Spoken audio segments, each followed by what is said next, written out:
with Kill Callion. You know what I mean? There's other artists too, like on the East Coast I worked with too, man. Okay. Since we linked, I worked with Keith Murray. Wow. You know what I mean? I did a joint with Keith Murray, you know what I mean? Yeah. And I was surprised, but he had people in South Carolina, so I got the right number and I got able to talk to him. I was like, man, he was like, man, I just be doing shows and focusing on these podcasts and stuff, getting his money like that. Right. But I say, man, I know you still can rap. And I say, man, I want to get you on this track, man, and I promise you're going to like this track. Yeah. You know what I mean? And the track was called Catch a Vibe. Okay. And that was produced by Bagged Up Beats.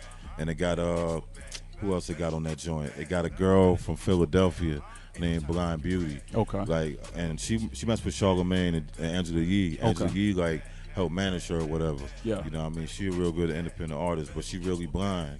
Wow. She has a real good voice. Okay. Real good voice. And I let Keith Murray hit a track, and he was like, yo, I'm getting on it. Yeah. And I got that one with him, and I got one with J.R. Ryder. Okay. From Dipset. Yeah. You know what I mean? I seen him pop out. He did an interview just recently with Adam 22. Okay. You know what I mean? But I reached out to him, man, with a friend of mine in New York. He's from Brooklyn, but I don't want to give his name out on here. But yeah. he from Brooklyn, a guy that I knew, and he was like, man, I really know J.R. Ryder, and he was like, man, would you want to work with him? I said, yeah, man, J.R. Ryder was dope. You know what I mean? Dipset. So we did a song together called Imaginary Players. Imaginary Players, and that's like a spinoff of an old Jay-Z track called Imaginary Playmate. You know what I mean? And I dropped that song on an album called The Birdprint. You know what I mean? The whole album is kind of doing like certain songs that sounded like Jay-Z joints remake. Right. You know what I mean? That's the same album I got a little Flip on. Okay. Kill Callion on. ESG on that one too. And who else on that album?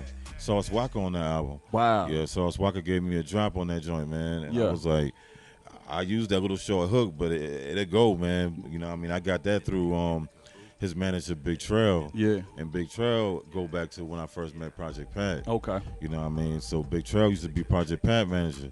So when I was like, man, Big Trill, you working with Sauce Walka now? I said, man, get him on the line, see if I can get something from him, man.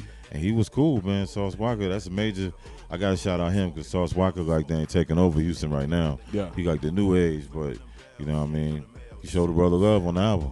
Man, you working. We talking about, you got features from somebody from Dipset, 3-6 Mafia, Houston. Like, how do you stay humble with all this major, activity you got going on? Because this stuff ain't light. Like, that's not light at all, I feel you. Know what I mean?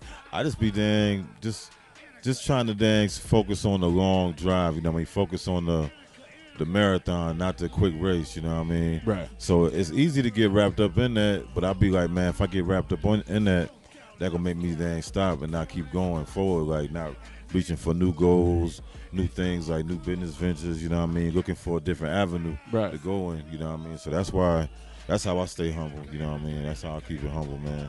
Just always staying focused on different business endeavors and stuff like that, you know?